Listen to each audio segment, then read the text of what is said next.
વાત કરીએ અમદાવાદની તો અમદાવાદમાં 13 અને 14 જાન્યુઆરીએ આતંકી હુમલો થવાનો ભયાનક મેસેજ જે છે તે સોશિયલ મીડિયા પર વાયરલ થયો હતો અને આ વાયરલ કરીને ગંભીર દહેશત ફેલાવનાર આરોપી કોણ છે તે અંગે અમદાવાદ ચાંગોદર પોલીસ મથકમાં જાણવા જોગ દાખલ થયા બાદ આતંકી હુમલો કરવાનો મેસેજ વાયરલ કરનાર યુવક અમરેલીનો શ્રેણી કિસ્સા હોવાનું જાણવા મળ્યું છે।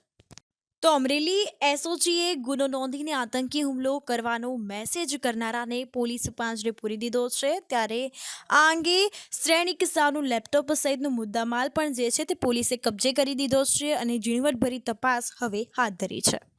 બનાવની હકીકત એ પ્રકારની છે કે અમદાવાદના ચાંગોદર પોલીસ સ્ટેશનમાં એક જાણવાજોગ દાખલ થઈ હતી, જેમાં અશોક સ્તંભ અને ગવર્મેન્ટ ઇન્ડિયાનો લોગો બનાવી નીચે અમદાવાદમાં 13 અને 14 તારીખે બ્લાસ્ટ થવાના છે એ પ્રકારનો મેસેજ કરી એ દિવસે અમદાવાદ ખાલી કરી દેવું એ પ્રકારનો મેસેજ વાયરલ કર્યો હતો। જે અન્વયે તપાસ કરતાં તપાસની કડી મળતા અમરેલીમાં રહેતા શ્રેણિક શાહ નામના વ્યક્તિ દ્વારા આ પ્રકારનો એક મેસેજ બનાવી અલગ અલગ લોકોને મોકલવામાં આવ્યો હતો। જે અન્વયે શ્રેણિક શાહ સામે આઈપીસીની અલગ અલગ કલમો તથા આઈટેકની કલમો સામે ગુનો દાખલ કરી હાલમાં ધરપકડ કરી આગળની તપાસ ચાલી રહી છે।